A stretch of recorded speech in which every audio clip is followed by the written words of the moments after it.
जैसा कि आप जानते हैं कि हम लोग आज किए थे कमिटमेंट बैच में कि सर आज हिंदी करना स्टार्ट हम लोगों को। तो भाई साहब हम हिंदी कर स्टार्ट और आपको आज पढ़ना है एक चैप्टर, इसका नाम है पद। आपके दिगंत भागदू में दो पद है, एक लिखे हुए सूरदास और एक लिखे हुए तुलसीदास जी। तो तुलसीदास जी रहे हैं श्री राम भक्तधारा कवि, श्री राम भक्तधारा के कवि, और सूरदास जी रहे हैं श्री कृष्ण भक्तिधारा कवि। तो हम सूरदास जी के बारे में अभी नहीं बात करेंगे, अभी हमारी बातचीत होगी तुलसीदास जी के बारे में। ठीक है, मतलब कि ये हमारा कहानी है। तो सबसे पहले हम बात करने वाले इसके बारे में, जो हमारे कवि हैं उनके बारे में बात करने वाले हैं। इनका क्या रहा परिचय, ध्यान दीजिएगा हमारा कहानी क्या है सब। तो देखिएगा हमारा कहानी हुआ हो, सबसे पहले ये है, ये रहे हमारे लेखक साहब। अगर हम बात करने की कोशिश करें इनके जन्म के बारे में, तो 1543 में इनका जन्म हुआ था और 1630 में ये डेथ कर गए थे, मारे गए थे। अगर आप चाहें तो अपना बुक आप अपने सामने खोल के रख सकते हैं, नहीं तो यहाँ भी लिखा होगा, मैंने आगे रख लिया है, अगर आप भी चाहें तो रख सकते हैं।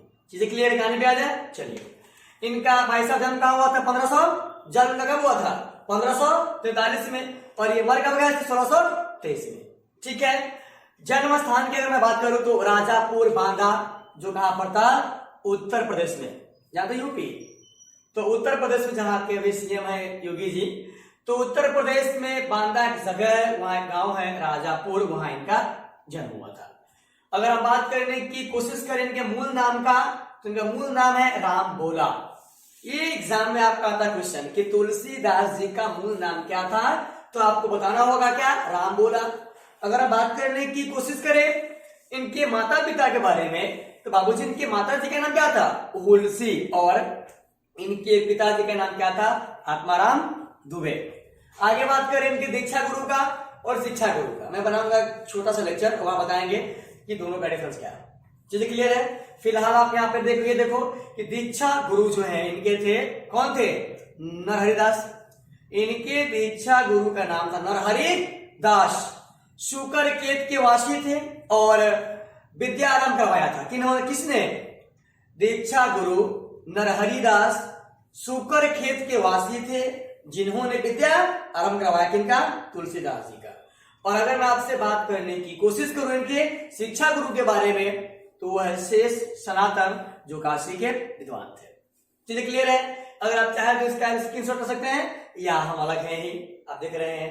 आगे बढ़ेगा, देखिए वो हमारा अगला कहानी क्या है। हमारा अगला कहानी ये है कि हम बात करें शिक्षा के बारे में इनका, तो वेद, षड दर्शन, 6 दर्शन है, वेद, षड दर्शन, इतिहास, पुराण, स्मृतियां, काव्य इत्यादि जो है, इन चीजों का ज्ञान था तुलसीदास जी को। इन सब का शिक्षा लिए थे वो। इनका स्थायी निवास काशी है। और अगर हम आपसे बात करने की कोशिश करें इनके मित्र के बारे में, तो रहीम साहब है, मान सिंह है, नाभादास, ये लिखे हुए हैं, छपे, आपको पढ़ना है। जहां तक आप पढ़ना है, इसी दिगंत भागदू के 4th आपका चैप्टर है, आपका 4था पाठ है, जिसका नाम छपे है, वो लिखे हुए नाभादास जी। ठीक है, तो पूछता है इनके समकालीन कवि कौन कौन रहे हैं। आपके एग्जामिनर आपसे पूछने की कोशिश करता है कि तुलसीदास जी के समकालीन कवि कौन कौन रहे हैं, then you will have to say that Rahim, Mansingh, Nabhadas, Todarmal, Madhusudan Saraswati. और हम बात करने की, भाई साहब अगर चाहें बात करने की कोशिश करें इनकी कृतियों के बारे में, तो हालांकि 21 से लेकर 22 के आसपास में है। हालांकि देखिए इसमें हम क्या क्या लिखे हुए हैं, रामलला, नछहु, वैराग्य, संदीपनी, बरवे रामायण, पार्वती मंगल, जानकी मंगल, राम आज्ञा प्रश्न, दोहावली, कवितावली, गीतावली, श्री कृष्ण गीतावली, विनय पत्रिका और रामचरितमानस। ये दोनों इनका फेमस है, समझे, रामचरितमानस और विनय पत्रिका, दोनों इनका भाई साहब फेमस है, पूछता है आपके एग्जाम में। और आपको हम बताने की कोशिश करेंगे इस चैप्टर में कि जहां पे पद है वो कहां से लिया गया, इनसे लिया गया कि इनसे लिया गया। ठीक है, तो महाशय आप आगे लाइएगा पेज, मतलब कि आगे लाइएगा कहानी को, देखिएगा ये हमारा कहानी है। आप इसके बारे में अगर हम आपसे बात करने की कोशिश करें, तो इनका एक कृति है जिनका नाम आपने भी देखा है, विनय पत्रिका और रामचरितमानस है। तो यहाँ थोड़ा सा हम बात किए हैं रामचरितमानस के बारे में कि उसका निर्माण करने में, उनको लिखने में जो इनको कितना समय लगा था, ध्यान दीजिएगा आप। मानस का रचना जो है, मानस को रचने में कितना, मानस मतलब क्या, रामचरितमानस को लिखने में कितना समय लगा था। तो रचना आरंभ का मतलब रचना की आरंभ की तिथि जो है वह रहा है 1631। समझे? अगर आप इनको हम जोड़ेंगे कथी में, ईस्वी में, तो आएगा 1574। ये हमारा आपसे क्वेश्चन है कि 1631 यहां पर क्या लिखा गया है। जो बच्चे बुक लिए होंगे, बुक में इन बातों के बारे में जिक्र किया गया है। तो आपसे हम पूछेंगे, आप कमेंट कीजिएगा कि 1574 ईस्वी को जो है हम 1631 में क्या कहेंगे। मतलब कि 1574 ईस्वी से जो है 72 साल की 74 साल आगे क्या होता है, समझे कि नहीं, उसके हिसाब से बात किया गया है।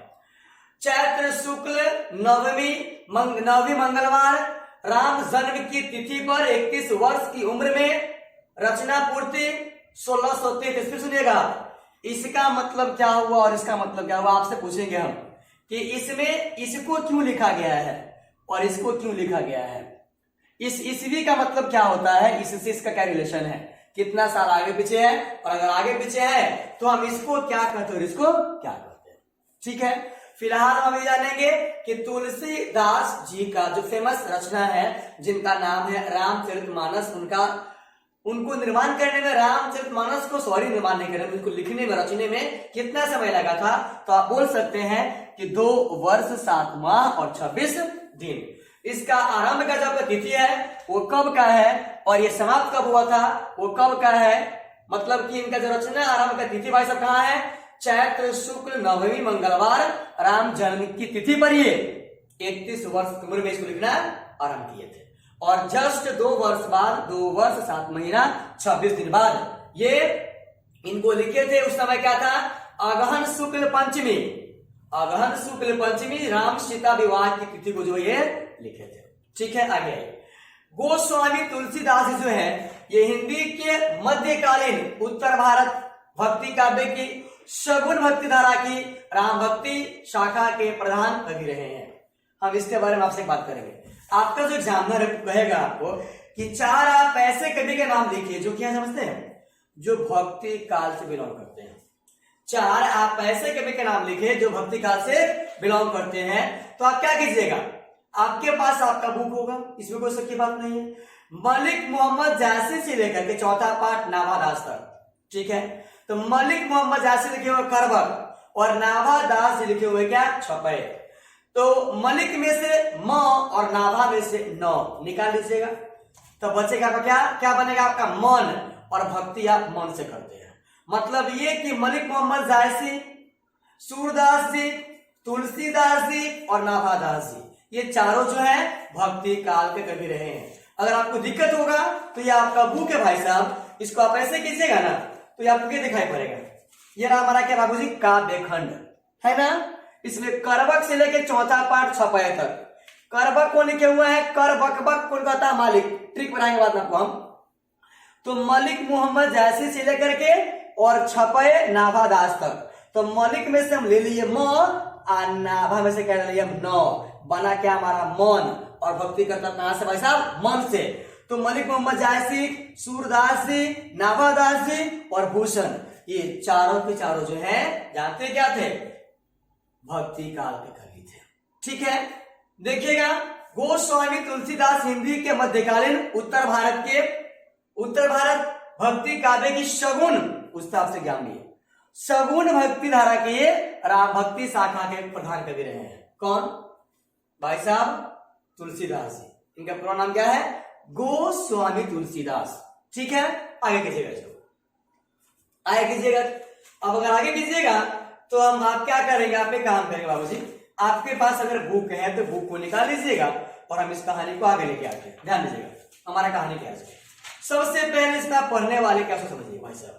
देखिए आपने सुना होगा, आप जानते ही होइएगा कि दिल लगी दीवार से तो परी क्या चीज है।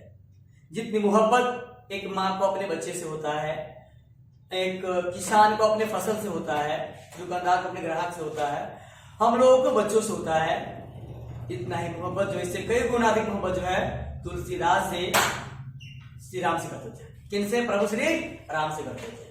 और देखिए श्री राम से मिलने के लिए ये मां सीता से पैरवी कर रहे हैं। इनका भक्ति किस लेवल का है, ये किस कदर चाहते हैं श्री राम को, मतलब कि हमेशा अपनी आंखों से सोते जागते जो उनको देखने की कोशिश करना चाहते हैं। क्या? मैं हमेशा उन्हीं को देखूं। हालांकि हम इसके बारे में आपको एक बात बताएंगे तुलसीदास जी के बारे में। जब ये एक बार की बात होती है कि जब ये इनकी वाइफ जो है जाती है अपने नैहर जाती है, नैहर जाते हैं अपने नैहर, तो ये क्या करते हैं पीछे पीछे जो है चल देते हैं उनके। और जब इनकी वाइफ पीछे मुड़ के देखती है, नैहर पहुंचने के बाद जब पीछे मुड़ के देखती है तो पीछे में तुलसीदास जी होते हैं, समझे कि नहीं। तो तुलसीदास जी को जो है फटकार लगाते हैं, कहते कि देखिए हमने कभी सोचा नहीं था कि आपको चमड़े के प्रति जो है इतना लगाव होगा। अरे धिक्कार है मुझे आप पर कि आप जो है काश इतनी मोहब्बत स्वामी श्री राम से किए होते, प्रभु श्री राम से किए होते।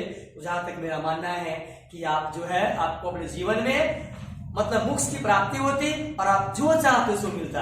उसके बाद से जो इनको आन लगता है इनके पत्नी की बातों से, भाई साहब इसके बाद से अपने पत्नी को त्याग देते हैं और श्री राम भक्त धारा को जो है मतलब श्री राम को जो है अपना लेते हैं और अपना सब कुछ उन्हीं को मानते हैं, समझे कि नहीं। तो जहां तक मेरा मानना है इस दुनिया में अगर सबसे ज्यादा अधिक मोहब्बत किसी से करने का कोई चाहे तो अपने लक्ष्य से करो। मम्मी है, पापा है, वो कभी आपको धोखा नहीं देंगे। आप जानते हैं हम कहने की कोशिश क्या कर रहे हैं सर, नहीं मुझे बात। हम चाहते हैं इन चीजों में आप ना पढ़े, पढ़ाई पर ध्यान देंगे आप, विशेष करके आपको कुछ समझदार है कि नहीं।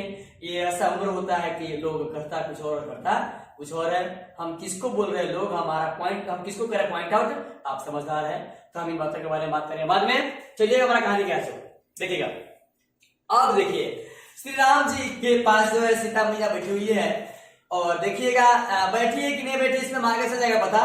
देखिएगा तुलसीदास जी माँ सीता को कैसे मतलब कि मनाते हैं, कैसे उनसे पैरवी करने की कोशिश करते हैं कि हे माँ जब कभी भी अगर आपका श्री राम मतलब कि प्रभु श्री राम से आपकी बातचीत हो, जब आपको समय मिले, आपको भी समय मिले तो मेरे बारे में कीजिएगा डिस्कशन, मेरे बारे में कीजिएगा चर्चा। ऐसा क्यों कहा गया है, क्या कहा गया है, किसके लिए कहा गया है, नहीं मुझे बात बहुत सारी चीजें हैं, हम आगे बात करते कहानी को। देखिएगा हम इसमें भी पढ़ सकते हैं अगर चाहे आप तो, नहीं तो आप बुक निकाल लीजिएगा, ठीक है। कबहुक कबहुक अम्ब अवसर पाई, बउआ हम मोबाइल को पहले चले, ठीक है। कबहुक अम्ब अवसर पाई, देखिएगा बच्चा पार्टी आप लोग बाहर आके भी पढ़ रहे हैं। आइए हमारा ऑपरेटर साहब है यहाँ पे क्या कर रहे हैं, मोबाइल चला रहे हैं। जिंदगी में क्या करेंगे आप तो समझ रहे हैं। चलिए तो कबहुक अम्ब अवसर पाई मेरियो सुधी दयाई भी कुछ करुण कथा चलाई। ध्यान दीजिएगा हमारा कहानी क्या है। सबसे पहले आप देखिएगा इसमें एक वर्ड का मतलब क्या होता है। आप अपना बुक खोल लीजिए और चाहे तो आप लिख सकते हो। कबहुक का मतलब होता है कवि, कबहुक का मतलब क्या होता है, कवि होता है। और अम्ब का मतलब होता है माँ। कबहुक का मतलब कि कवि, अम्ब का मतलब होता है माँ, और हुआ हो मेरियो का मतलब मेरा, और मैं क्या बोलूं आपको सुधी का मतलब याद होता है। और अगर आगे बात करें दयाई भी इसमें लिखा हुआ है, इसका मतलब होता है याद दिलाना, दिला देना, याद दिला देना। और कछु का मतलब होता है कुछ, और मैं क्या बोलूंगा आपको, मेरे कहने का मतलब वो ये है कि करुण कथा चलाई। अब इसका मतलब क्या हुआ सुनिएगा। कबहू का मतलब कवि, अम्ब मतलब माँ, अवसर मतलब मौका, पाई पाकर, मेरियो मतलब मेरी, सुधी याद, दियाई भी दिला देना, कुछ कछु करुण कथा चलाई। कोनो बात करके, जैसे होता है ना आपके पापा आपकी मम्मी अगर साथ में होते हैं, आपको कुछ खरीदना होता है तो पैरवी किनसे करते हैं, अपनी माँ से करते हैं कि नहीं करते हैं। पैरवी आप अपनी माँ से करते हैं। माँ को बोलते हैं कि माँ पापा को बोलिएगा कि मतलब कि मेरे पास ये नहीं है, तो आपकी माँ बोलती है कैसे गुस्साता हूँ पापा, तो बात करो तो मारता हूँ, तब क्या बोलते हैं कि सुनना कि किसी तरीके से पापा को जो है मना लीजिएगा। और कोई बात का चर्चा करते करते जो है इस बात को बोल दीजिएगा कि आपका एक बेटा है, आपका जो उसको नहीं है, उनको इन चीजों का नीड है, प्लीज उनको ला के दीजिए। ये हमारा कहानी ला लीजिएगा। तो प्रस्तुत पंक्तियां विनय पत्रिका पूछेगा आपसे आपके एग्जाम में कि पद जो लिखे हुए कौन, तुलसीदास जी। तुलसी गोस्वामी तुलसीदास जी के बचपन का नाम राम बोला था और आत्माराम द्विवेदी के पिताजी का नाम था। तो गोस्वामी तुलसीदास जी के द्वारा रचित जो आपका क्या है पद है जो आपको पढ़ना है दिगंत भाग जो शायद ये दूसरा चैप्टर है, तो उसमें इन्होंने ध्यान दीजिएगा इस पंक्तियों के माध्यम से क्या कहने की कोशिश की है तो बताएंगे आपको, लेकिन इससे पहले आपको जानना यह है कि ये जो पद है वो कहां से लिया गया है। तो कहां से लिया गया भाई साहब? विनय पत्रिका। विनय पत्रिका हम कहानी पे आते हैं, हमारा कहानी का कहता है भाई साहब, कहता प्रस्तुत पंक्तियां विनय पत्रिका के सीता स्तुति खंड से ली गई है, जिसमें महाकवि तुलसीदास जी ने सीता को मां कहकर संबोधित करते हुए कहने की कोशिश करते हैं, हे मां, कहते हैं कि हे मां, कभी उचित समय उचित अवसर पा करके आप प्रभु से कोई कारुणिक प्रसंग कोई भी बात शेयर करके मेरी भी याद प्रभु को दिला देना और ये कहने की कोशिश करना कि आपका कोई भक्त है जो आपको याद करता है। कबहु अम्ब अवसर पाई मेरियो सुधी दयाई कच्छु करोड़ कथा चलाई। उबिएगा मत, अगर एक बात को हम 5 बार बोलेंगे ना तो दोबारा पढ़ना को नहीं पड़ेगा, ठीक है।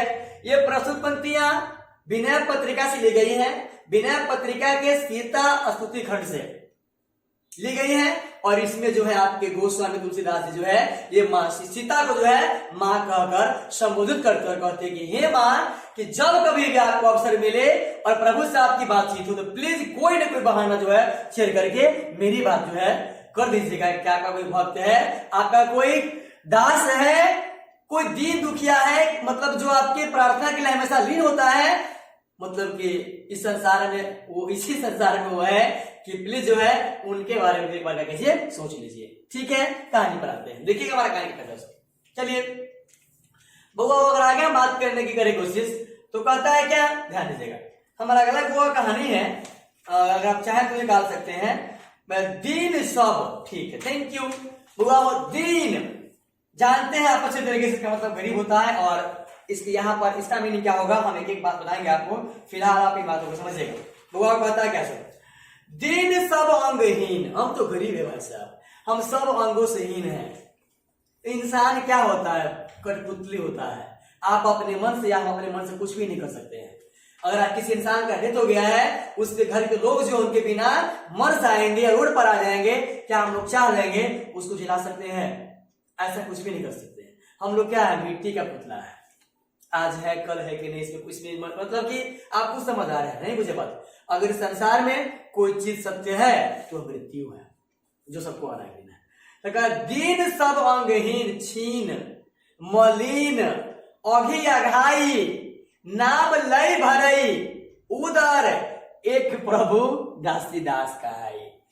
अब हमको इसमें हंसी आ रहा है दो बातों को लेकर। पहला बात तो ये कि ये माता सीता का पॉलिश कर रहे हैं, कौन? ये मां सीता को पॉलिश करने की कोशिश कर रहा है, कौन? गोस्वामी तुलसीदास जी। और हमको मतलब कि पॉलिश कर रहे हैं। और देखिएगा ऐसे ऐसे मतलब कि इस टाइप के वर्ड का इस्तेमाल किया गया है। इन शब्दों का जो आप ब्रेक करेंगे, उसको पढ़िएगा, समझिएगा तो आपको समझ में आएगा कि ये अपने आप को भगवान श्री राम के बिना तुच्छ समझते हैं। जानते हैं तुच्छ, वो समझते हैं। इनको लगता है कि जो है इस जीवन में हमारे लिए वो आप ही है, दूसरा कोई नहीं है। मतलब अपने आप को डेडिकेट कर दिए हैं, समर्पित कर दिए हैं और ये कोशिश कर रहे हैं, मां सीता का पैरवी कर रहे हैं। और क्या कर रहे सुनिएगा, दीन का मतलब गरीब होता है, आप जानते हैं। सब बउआ का मतलब सभी हो गया। अंगहीन, हम सभी अंगों से क्या, हम गरीब हैं, सभी अंगों से हीन है। आगे बात करें, छीन का मतलब होता है दुर्बल, कमजोर। मलिन, बउआ हम मलिन का मतलब समझते हैं, मैला कुचैला।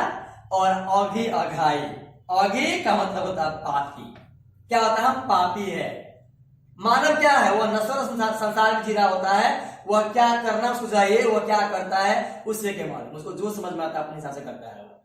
और नाम लय भरे, मतलब कि नाम जब लेते हैं नाम श्री राम का, अपने प्रभु का, तो भर जाता है मेरा उदर। एक ऐसा जो है आपका दास है, हे मां सीता, कि जब भी आपकी बात हो कि इनसे श्री राम से, तो आप उनको इन बातों के बारे में सुनिएगा। प्रस्तुत पंक्तियां विनय पत्रिका के सीता स्तुति खंड से ली गई हैं, जिसमें महाकवि तुलसीदास जी ने सीता को मां कहकर संबोधित करते हुए कहते हैं क्या कि हे मां, प्रभु को कहना कि आपकी दासी का दास।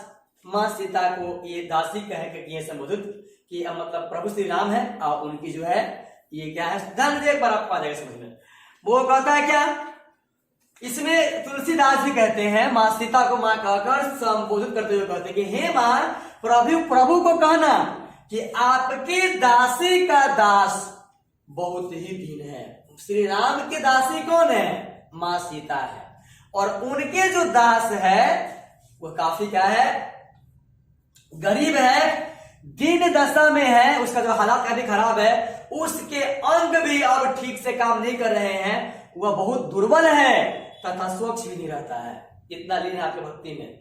वह पूर्णतः पापों में लिप्त है और आपके नाम का स्मरण करता हुआ किसी प्रकार से अपनी उदयपूर्ति करता है। मतलब ये समझ में आता है, ध्यान दीजिएगा।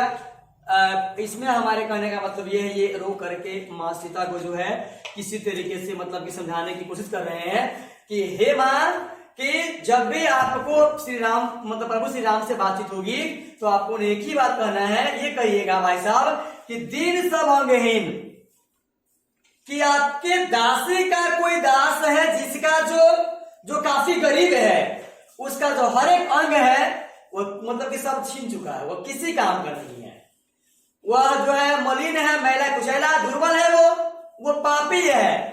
और किसी तरीके से आपका नाम लेता है तो आपका नाम लेकर के उसका जो क्या बोलते हैं उसका भाई साहब पेट है वो भरता है। ऐसा भी आपका जो है कोई आपका कोई शिष्य है, आपका मतलब बोल सकता है कोई दास है कि प्लीज अगर आपकी बात मां सीता, अगर आपकी जो बातचीत अगर छिड़े, अगर बातचीत आपकी हो प्रभु श्री राम से, तो प्लीज मेरे बारे में इन बातों को जो है कहिएगा। ध्यान दीजिएगा, तो हमारा कहानी क्या है, ध्यान दीजिएगा, आगे कीजिएगा इसको, आगे कीजिएगा तो देखने की कोशिश कर रहे हैं आपको कि हमारा अगला कहानी क्या है। ध्यान दीजिएगा, बूझिया का मतलब होता है पूछना, क्या हुआ, पूछना होता है। चलिए ध्यान दीजिएगा, देखिएगा हमारा कहानी हमें क्या कहता है। ध्यान दीजिए बच्चा बाटी, बूझियो सो है कौन। अगर पूछेंगे आपसे तू है कौन, तो कोई भी नाम दशा जनाई, कोई भी नाम दशा जनाई। ध्यान दीजिएगा, सुनत राम कृपालु के, उस सबकी सुनते हैं, सुनत राम कृपालु के मेरी बिगाड़ियों बनी जाई। इन बातों के बारे में सुनिएगा एक बार, आप देखिएगा हमारा कहानी में क्या कहता है, इसके बाद बात करेंगे आपसे। वो आपने सुना होगा एक भक्ति सॉन्ग है जो आपने दशहरा में आपको सुना होगा, ये है कि मेरी बिगड़ी बनाने वाली माँ। आपने सुना वैसा, उन्हें याद नहीं आ रहा है गाना, ऐसा आपका है, याद हमें नहीं आ रहा है। मतलब ये कि बिगड़ी मेरी बना दे ओ शेर वाली मैया, मतलब ये कि जो जिसमें आप आस्था रखते हैं, जो आपके गॉड हैं, कि मतलब कि हम हो आप हो, सब जो है उन सबके लिए जो है वो क्या है, एक है। हम लोग भी मतलब कि सबके साथ वो समान बिहेव करते हैं, हमारे गॉड, हमारे प्रभु, हमारे स्वामी, तो उनके बारे में कहते हैं बुझिया सो है कौन। अगर पूछेंगे कि वो कौन है, आप किनके बारे में बात कर रहे हैं, तो कहीं भी नाम दशा जनाई, तो मेरी हालात के बारे में, जो हमारी दशा है इसका जना लीजिएगा। सुनत राम कृपालु के, जहां तक मेरा मानना है कि श्री राम जो है इस सबकी बात सुनते हैं, और अगर मेरी बात में सुन लेंगे जो हमारी डिग्री है वो क्या हो जाएगी, बन जाएगी। प्रस्तुत पंक्तियां विनय पत्रिका के सीता स्तुति खंड से ली गई है, जिसमें महाकवि तुलसीदास जी सीता को मां कहकर संबोधित करते हुए कहते हैं कि हे मां, जब आप मेरी बात प्रभु से करेंगी तो पूछेंगे कि आप किसकी बात कर रही हो, तो आप प्रभु को मेरा नाम और मेरी दशा बता देना। जब आप प्रभु से बात करेंगे तो वो हमारे बारे में पूछेंगे कि आप किसके बारे में बात कर रहे हो, कौन है आप, हे दासी, किस दास के बारे में बात कर रहे हैं, हे देवी आप किस दास के बारे में बात कर रहे हैं। तो कहते हैं क्या कि मेरा नाम और मेरी दशा जो है बता देना, क्योंकि अगर मेरी स्थिति अगर प्रभु को पता चल गई तो वो मेरे बिगड़े हुए जो काम है क्या करेंगे, उसे बना देंगे। अब देखिएगा ये आपका इस पैराग्राफ का ये लास्ट स्टेंजा है, मतलब कि सॉरी इस स्टेंजा का इस पैराग्राफ का लास्ट दुआ है या लास्ट पंक्ति है, इनके बारे में आपसे बात करने की तरह कोशिश। अब कहानी हमारे क्या है। जानकी जग जननी, जगत की माता है जानकी माँ, जानकी किए वचन सहाय। ध्यान दीजिए कहानी वाला। जानकी जग जननी, जानकी किए वचन सहाय, तरे तुलसीदास भवदब नाथ गुण गण गाई। अब इसका मतलब क्या होता है, ये माता जानकी के बारे में कहते हैं क्या तो पूरे संसार की मां है। अब उनसे तुलसीदास जी बोलते हैं कि अगर आप मेरी बातों को मतलब कि कहेंगे श्री राम को, प्रभु श्री राम को, और अगर वो मेरा बात सुन लेंगे तो हम जो है जानते हैं बेहतर नहीं पार कर जाएंगे, जो हमारा उद्धार है वो हो जाएगा, हमें मोक्ष की प्राप्ति हो जाएगी और हमारा भी क्या हो जाएगा, मेरा पार हो जाएगा। वो कहानी सुनेगा, हमारा कहानी का प्रकाश। प्रस्तुत पंक्तियां विनय पत्रिका के सीता स्तुति खंड से ली गई हैं, जिसमें महाकवि तुलसीदास सीता को मां कहकर संबोधित करते हुए कहते हैं, हे मां, वैसे तो आप पूरे संसार की मां हैं, वैसे तो आप पूरे संसार की मां हैं, आप अपनी कृपा पूरे संसार पर बरसाती हैं, लेकिन इसके बावजूद अगर आप मेरी सहायता करेंगी तो मैं आपके नाथ का गुण गान करके भवसागर, क्या बोलते हैं, भवसागर को पार कर जाऊंगा। कि हे मां, आप जो है आप तो पूरे संसार की मां हैं, मतलब कि आप अगर अपनी कृपा जिस तरीके से पूरे संसार में बरसाती है, अगर यही कृपा आपका मेरे में बरस जाएगा और आप मेरा जो मैसेज है ये प्रभु श्री राम को बता दीजिएगा, तो आपके नाथ का गुणगान करके मैं भवसागर को पार कर जाऊंगा। तो हम बात करेंगे अब आपसे कल, मिलते हैं। Good night, bye, take care.